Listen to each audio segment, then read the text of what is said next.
having this conversation where the AGF has said that anyone who tampers with the local government money is going to be termed as treason and is going to be punished. And we have Elder Ngozi Ihioma having this conversation with us. Elder, still thank you for staying with us.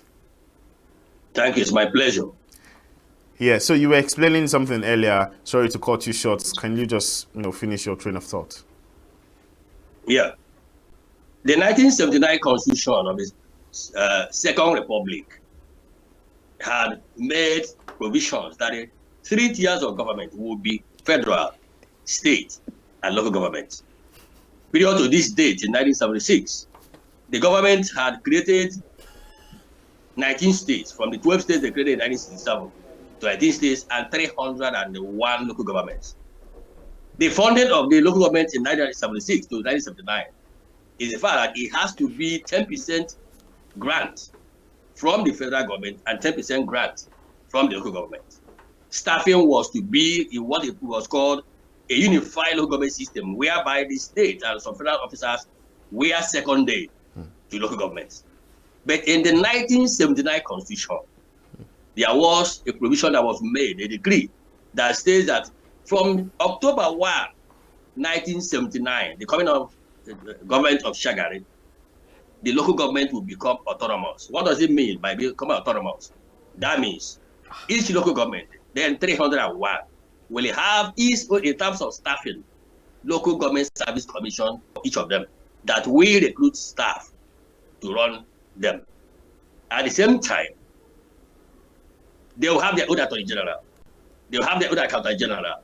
They will have every paraphernalia of government as it is in the federal and the state. Okay. Now, when the Second Republic came, that did not happen. That was the beginning of the problem of local government. The Second Republic operators did not abide by this constitutional provision, even when Section 149 of the 1979 Constitution had made provision for allocation of revenue to the 3 tiers of government, federal, state, and local government. That became the battle. Okay, the first judgment was war. Elder. Yes. Okay, in your opinion, why would violating the judgments be categorized as treason? Why? Now, first of all, I wanted to give you the genesis so that we can get it right. Because if any sector, if anybody, if any institution had violated the Constitution and the Supreme Court, that is it. It is even more than treasonable felony. What you are talking about is going against the ground norm. The Constitution is called a ground norm. That is the Bible and the Quran of Nigeria is the 1979 and 1999 Constitution as it is today. And anybody who does not believe in respecting and obeying that law should be living in jail, should be living outside the country, because if you are here, you will spend the rest of your time in prison. That's what it is. And that is what the governors have done. Today, we are talking about insecurity, unemployment, and so many ills of the society. Most of them are local government based. Okay. Okay, so in your opinion, what actions can one take and can be termed as interference with the Supreme Court's judgment? Every one of us in Nigeria had witnessed elections conducted in the last 2-3 months after judgment in July 11. We have witnessed at least 15 states conduct election that is more sham than anything anybody could talk about, where no other party won except the party that is ruling the state. Where in Rivers State, a non-existing party was turned overnight and they became beneficiaries of 22 local governments, and another one went to another one. In Abia State, manned by a Labour Party with a sitting governor have no kind of chairmanship or kind of victory, because the governor had to move his own men to a Senate Labour Party and others. In Kano State, NNPP won the 44 states and all that. Did they not suggest anything? None. If you go and look at the Appropriation Act of these 15 states, none made provision for conduct of local government election before that election was conducted, which was a very big error.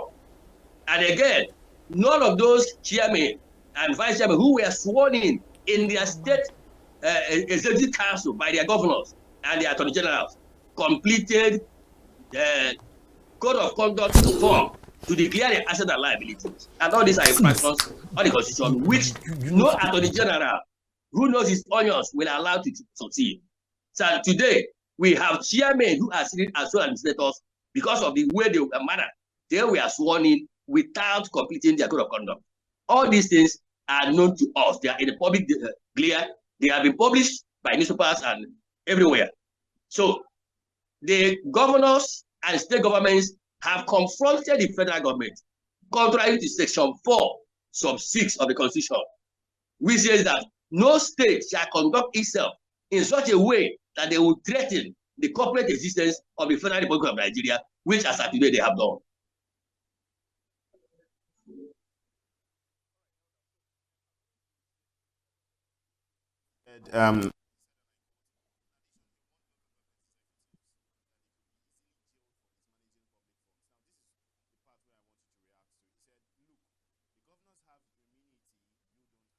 So it is very easy for you to get yourself to Kuje prison or other prisons spread across Nigeria. So you can't see all these things. Now, my point is, if the governors have immunity, what actions can be taken against them then? Now, the first people that have authority to remove the governor of a state by the constitutional provision are the House of Assembly of the state. All right? And I've said now, if the House of Assembly that is supposed to have appropriated funds for the conduct of local government election did not appropriate the funds, and the governors went ahead to use their own personal fund to now appropriate and conduct sham election, that means both the House of Assembly and the governor will stand impeached. First of all, we have to the Attorney General Federation will be presenting all these infractions before the House of Assembly, urging them to exercise their right of impeachment. If they fail to do that, he will now invoke the powers of the federal government to declare a state of emergency in that state and take this federal government will take over the state. It's very easy. Now you will know how and why people continue to be worried about the powers of the federal government. They have been pushed to the wall. They have been pushed beyond reasoning, because when the judgment came, a governor like governor for your state made it clear that that judgment will not stand. Governor of Anambra State, Kuma Soludo, made it clear that it's an arrant nonsense. And so many commentators had gone ahead to challenge and query how the Supreme Court got the audacity. And what surprises me is the role of some senior advocates in this whole saga. Okay, the question you ask now about immunity have just been asked to me this morning by a respected senior advocate of over 52 years in the bar. That what happened since this House of Assembly are in the pockets of their governors.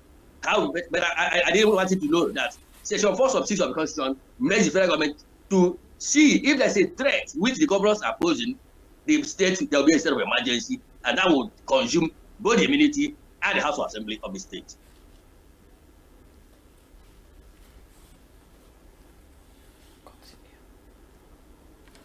So, Elder, do you, of course, hopefully we get justice or we have these people managing the funds properly. But just in case we have a local government chairman who has decided to, because there was a case about Oyo State where the local government chairman said they were fine with the governor handling their funds for them. What happens when the local government chairman make such statements again and say instead of, because according to the statement, there were some arguments that the governors made saying that the local government chairmen were not, in quotes, mature enough to handle the funds. So what happens in a case where they mismanage the money themselves? Is it going back to the governors to handle the funds, or what measures can be put in place? Let me say that Southwest have continued to pride themselves as people who embrace compulsory and universal education by, let's say, Chief Obafemi Awolowo. When we talk about free education, especially pre-primary education, it started in Southwest Nigeria. for Seyi Makinde, who is in his 50s, to be talking about the fact that they don't have matured. I don't know whether he's by mature or he's stealing or mature in working. What is the constitutional provision for you to be a local government chairman? The same constitutional provision for you to be a member of House of Assembly or House of Representatives. You must have been up to 25 years in age. You must have attained up to at least school start or its equivalent. You must be a Nigerian. You must be a political party, member of a political party, and they sponsor you. What next qualification is he talking about? By the time Seyi Makinde became a governor, then that means that some other people in Oyo State would have told him that he was not qualified by his own standard to be a governor of a state. Let us not reduce the intellect of fellow Nigerians. Let us not say that our people have done this. In 2006, the Supreme Court, in the case of AG Abia State and two others, plus AG Federation and 33 others, a case filed by Professor Awa on behalf of Abia State, made it clear, Supreme Court made it clear, that in their own record, the council chairmen are sent because records available to them show that the governors mismanage their funds, so you cannot judge anybody until you have given him this money. And let me say that, with due respect, I was elected to local government chairmanship in 1996 at the age of 30. And it's on record that the performance was a threat to the governor, the military governor of the state. Because what the military governor could not do, I did that in my local government in Islington. Okay? Not because of my background coming from UK or something like that, but at age of 30, which is even reasonable. There's no local government chairman elected today that is even 30 years. There's none of them today that holds nothing less than a master's degree. But for the governors who decided to choose the wrong people in their state, let me challenge you, my brother. If most of the commissioners in the local in the state apparatus are sent back or help to go back and become local government chairman, will they not do better? Will they not perform? What Seyi Makinde was saying is the fact that yes, there was no election to bring this chairman. There was a selection of publication that Bahama would call the one in Imo State. People woke up, their names were published. All right? And say they are not chairman. Assuming they ran election properly, you will tell me that a man who campaigned with a manifesto on how to run his local government the way I did in 1996 and 1998, you'll not tell me that I will not administer how much. Before I came to local government in 1996, I was already managing a business that was grossing almost 1 to 2 billion in 1996. And what was the account of local government in 1996? 3.something million. So what are you talking about? The chairman and the councillors should be allowed to do their work.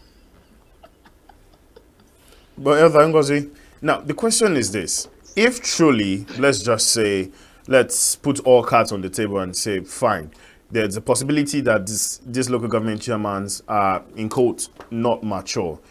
Is it now possible that we're giving funds to immature people who would now mismanage, not just mismanage, but spend and become more like what we have in quotes, the governors? You know, the people don't get to benefit and if the money goes to just one particular pocket. Is that not going to be the case if truly these local government chairmen are not mature? Let me say once again, at a level lower than the chairman that is not recognized in the constitution, every community, especially in southeastern Nigeria, every community has a town union.